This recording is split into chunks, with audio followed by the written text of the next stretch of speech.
നമസ്കാരം ഗൈസ്. കുറേ നാളെ നമ്മൾ കണ്ടിട്ട് ആക്ച്വലി വീഡിയോസ് ഒക്കെ ചെയ്യാറില്ല. സോ നമ്മുടെ അഗ്നി പരീക്ഷ സ്റ്റാർട്ടഡ് 1 വീക്ക് ഹാർഡ്ലി ആയി. 1 വീക്ക് അല്ല, കുറച്ച് ഡേയ്സ് ആയി. ആൻഡ് എവിക്ഷനും കഴിഞ്ഞു സോ ഫാസ്റ്റ്.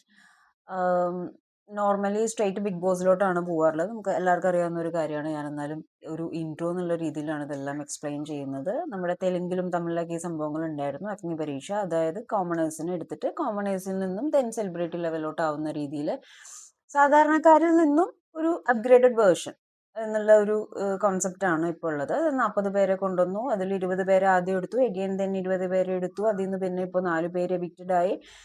സോ സംഭവം കളറായി തുടങ്ങുന്നേ ഉള്ളൂ.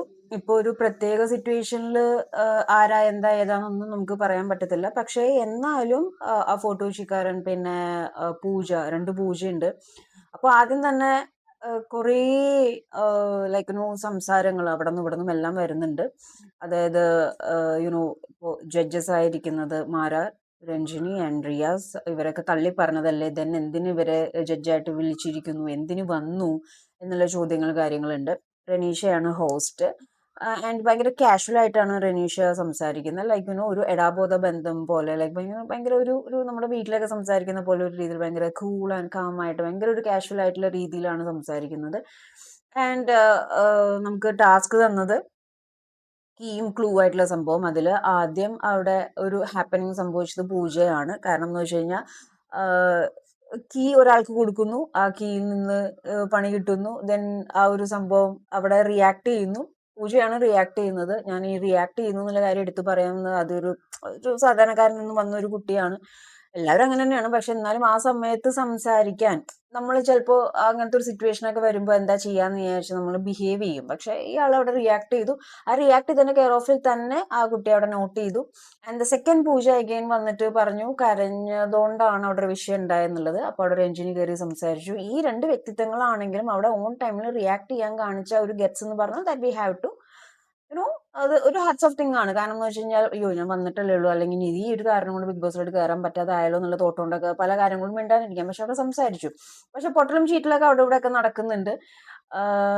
രസമായി തുടങ്ങിയിട്ടില്ല, ഒരു ഓൺ ഓൺ ഫയർ ആയി വരുന്നേ ഉള്ളൂ. ആൻഡ് വേറൊരു കാര്യം എനിക്ക് പറയാനുള്ളത്, ബിഗ് ബോസിൽ ആ ഒരു ബിഗ് ബോസ് എന്നുള്ള ഒരു പാട്ട് കേട്ട് കേട്ട് കേട്ട് പെട്ടെന്ന് ഈ ഒരു പാട്ട് കേൾക്കുമ്പോൾ എവിടെയോ എന്തോ ഒരു പരിചയമില്ലാത്ത ഒരു മൊത്തത്തിലൊരു മാച്ചിങ് ഇല്ലാത്തൊരു സംഭവം വരുന്നുണ്ട്. പോകെ പോകെ അത് റെഡി ആവുമായിരിക്കും. പക്ഷെ ഇടയ്ക്ക് ആ ബിഗ് ബോസ് എന്നുള്ള ഒരു പാട്ട് കേൾക്കുമ്പോൾ ഒരുപാട് നൊസ്റ്റൂസ് നമ്മുടെ മനസ്സിലോട്ട് വരുന്നുണ്ട്. ആൻഡ് ജഡ്ജസിനെ സംബന്ധിച്ചിടത്തോളം പലരും പല കമന്റ്സും പറയുന്നുണ്ട്. കാരണം റിയാസിനെ സംബന്ധിച്ചിടത്തോളം റിയാസിനെ അറിയുന്നവരാണ് സെലക്ട് ചെയ്തിരിക്കുന്നത്. മാരാറിനെ സംബന്ധിച്ചിടത്തോളം മാരാർ എന്ന് പറയുന്ന ഒരു വ്യക്തി, ഇവരുടെ 3 പേരുടെയും പേഴ്സണൽ ലൈഫോ ബിഹേവിയറോ കാര്യങ്ങളെക്കാൾ ഉപരി ഇവർ 3 പേരും ബി മെറ്റീരിയൽ തന്നെയാണ്. റിയാസിനെ സംബന്ധിച്ചിടത്തോളം ഒരു ഗെയിം ചേഞ്ചർ ആണ്. രഞ്ജിനി എന്ന് പറയുന്നത് ഫിയർലെസ് എന്നുള്ള ഒരു ടാഗ് ഓൾറെഡി വാങ്ങിച്ചിട്ടുണ്ട്. മാരാർ എന്ന് പറയുന്ന ഒരു വ്യക്തി രഞ്ജിനി പറഞ്ഞ പോലെ തോറ്റ MLA, പക്ഷെ ബിഗ് ബോസിൽ ജഡ്ജായിട്ട് തന്നെ വന്നു. ഇവരുടെയൊക്കെ ഒരു ഗെയിമിംഗ് സ്ട്രാറ്റജി ഉണ്ട്, അത് എൻറ്റയർലി ഡിഫറെന്റ് ആണ്. അതില് ലൈക്ക് ഇവർ അങ്ങോട്ടും ഇങ്ങോട്ടും ചെറിയ ചെറിയ പ്രൊവോക്കിംഗ് ഉണ്ട്. ഇത് ഓൾറെഡി ബിഗ് ബോസ് കൊടുത്തിട്ടുള്ള ഒരു സംഭവമായിരിക്കാം. നിങ്ങൾ വേണമെങ്കിൽ അങ്ങോട്ടും ഇങ്ങോട്ടും ഒന്ന് കുത്തിക്കോന്ന്. ആൻഡ് കോമണേഴ്സിനേക്കാളും കൂടുതൽ കോണ്ടന്റ് അവിടെ കൊടുത്തുകൊണ്ടിരിക്കുന്നത് ഇവർ തന്നെയാണ്. കാരണം ഇപ്പോൾ അതാണ് ഒരു അവസ്ഥ. കാരണം അതിനകത്തേക്കാണ് ഇപ്പോൾ ശ്രദ്ധ പോയിക്കൊണ്ടിരിക്കുന്നത്. അവർ അങ്ങോട്ടും ഇങ്ങോട്ടും ഒക്കെ ഒരുപാട് കോണ്ടന്റ് കൊടുക്കുന്നുണ്ട്. റിയാസ് അത്യാവശ്യം റിയാസിന്റെ രീതിയിൽ തന്നെയുള്ള ഒരു ആറ്റിറ്റ്യൂഡ് കൊടുത്തിട്ടാണ് നിൽക്കുന്നത്. രഞ്ജിനി കൂൾ കൂൾ എന്നുള്ള ഒരു രീതിയിലാണ്. പക്ഷെ കഴിഞ്ഞ ദിവസമൊക്കെ സംസാരിക്കുന്നുണ്ടായിരുന്നു, ലൈക്ക് നിങ്ങൾ അലമ്പായ നമ്മൾ അലമ്പാവും, അതേപോലെ തന്നെ നിങ്ങൾ എന്ത് കോപ്പ് വേണേൽ കാണിച്ചു എന്നുള്ള രീതിയിലൊക്കെ സംസാരിക്കുന്നുണ്ട്.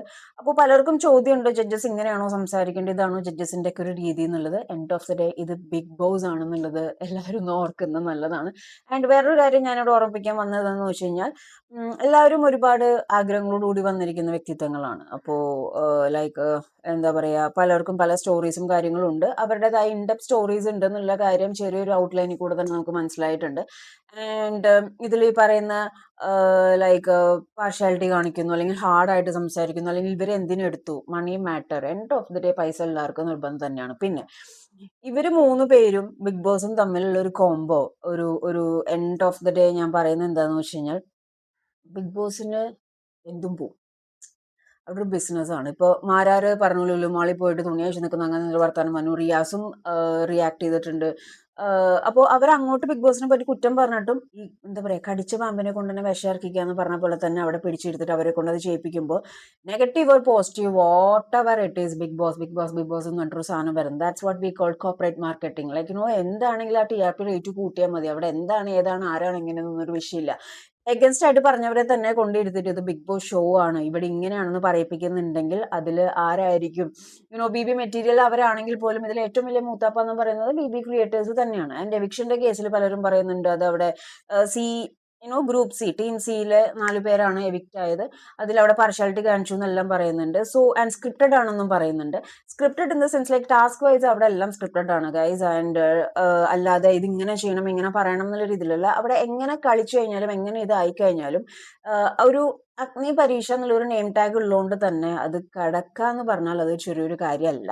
അപ്പോൾ ഒരുപാട് ആൾക്കാരുടെ ഒരുപാട് റൂമേഴ്സും കാര്യങ്ങളെല്ലാം വരുന്നുണ്ട്. കാരണം എന്ന് വെച്ചാൽ അതില് സംസാര വിഷയങ്ങൾ മെയിൻ ആയിട്ടും വരുന്നത് നിലപാടില്ലായ്മ കാണിച്ചു, പാർഷ്യാലിറ്റി കാണിച്ചു എന്നൊക്കെയാണ്. അപ്പോൾ അവർക്ക് ഇൻസ്ട്രക്ഷൻസ് കൊടുക്കുന്നുണ്ട്. ആൻഡ് അവര് ഗെയിമിൽ നോക്കുമ്പോൾ ആകെ മൊത്തം അതിനകത്തുള്ള ആ ഒരു രീതിയും കാര്യങ്ങളെല്ലാം നോക്കിയിട്ടായിരിക്കും അവർ എടുക്കുന്നുണ്ടാവുക. ആൻഡ് എപ്പോഴും എപ്പോഴും എനിക്ക് പറയാനുള്ളത് ഒന്നേ ഉള്ളൂ, ഇത് ബിഗ് ബോസ് ആണ്. അവിടെ എന്താ പറയാ അവിടെ ഇങ്ങനെ പാവായിട്ട് നിന്നിട്ട് ഒന്നുമല്ല. അവിടെ ഒരു ഗെയിം സ്ട്രാറ്റജി ഉണ്ട്. ആൻഡ് അതേപോലെ അങ്ങോട്ടും ഇങ്ങോട്ടൊക്കെ നമ്മൾ ഷിഫ്റ്റ് ചെയ്യേണ്ട കാര്യങ്ങളെല്ലാം വേണ്ടി വരും. കാരണം എന്ന് വെച്ച് കഴിഞ്ഞാൽ നമ്മുടെ ടാസ്കിന്റെ പൈസ ആണെങ്കിലും പലരും പറയുന്നുണ്ട് ടാസ്ക് ഭയങ്കര സിമ്പിൾ ആണ്. നോ, ഈ പറയുന്നവർക്ക് പോലും അതിന്റെ ഉള്ളിൽ പോയി ടാസ്ക് ചെയ്യുമ്പോൾ, അതായത് ബിഗ് ബോസിൽ ഒരു ഇത് വെച്ചേക്കണം, ഒരു ടാസ്ക് വെച്ചേക്കണം, നിങ്ങൾ പോയിട്ട് ആ പൂ പറിച്ചിട്ട് വരണം. ആ പൂ പറിച്ചിട്ട് വരണം നമ്മൾ പുറത്ത് പോയിട്ട് ജസ്റ്റ് പറിച്ചിട്ട് പറഞ്ഞ പോലെയല്ല. ആ സമയത്ത് ഉണ്ടാവുന്ന ഒരു ടൈമിങ്, ബസർ, അത് പോയി പൊട്ടിച്ച് വരാനുള്ള ആ ഒരു ഹാർട്ട് ബീറ്റ് സംഭവം എന്നൊക്കെ പറഞ്ഞാൽ ഫ്രം എക്സ്പീരിയൻസ് തന്നെ നമ്മൾ പറയണത് ചെറിയ സംഭവമല്ല. അതിൽ എന്താ അത്ര ചെയ്യാനുള്ള ടാസ്ക് ചെറുതാന്നൊക്കെ പറയുന്നുണ്ട്. കാരണം എന്ന് വെച്ച് കഴിഞ്ഞാൽ ഗാലറിയിൽ ഇരുന്നിട്ട് അത്യാവശ്യം ഇങ്ങനെ ഇരുന്ന് കാണാന്ന് പറഞ്ഞാൽ രസമാണ്. അത് എന്ത് തന്നെയാണെങ്കിലും പക്ഷെ ഇറങ്ങി കളിക്കുമ്പോൾ ഉണ്ടാവുന്ന ഒരു ബുദ്ധിമുട്ട് ചെറുതല്ല. അപ്പൊ അഗ്നി പരീക്ഷയിൽ ഇപ്പോൾ ആദ്യമായിട്ട് തന്നെ 4 എവിക്ഷൻ നടന്നിരിക്കുകയാണ്. പോകെ പോകെ എന്താണ് ഇങ്ങനെ ട്വിസ്റ്റ് പറഞ്ഞതെന്ന് നമുക്കറിയില്ല. അതേപോലെ തന്നെ ജഡ്ജസിന്റെ ഇടയിലും തന്നെ നല്ലൊരു controversy in the sense like fire ഉണ്ടാവും എന്നുള്ളൊരു വിശ്വാസമാണ്. ആൻഡ് നമുക്ക് നോക്കാം കോമണേഴ്സിൽ നിന്നും എത്ര പേര് അകത്തോട്ട് കയറും എന്നുള്ളതും ഇനി എന്തൊക്കെയാണ് മാറ്റങ്ങൾ വരാൻ പോണെന്നുള്ളത്. Stay tune. അപ്പം നമ്മുടെ ചാനൽ ലൈക്ക് ചെയ്യുക, ഷെയർ ചെയ്യുക, സബ്സ്ക്രൈബ് ചെയ്യുക. So chai talks bye bye good started BB review. By.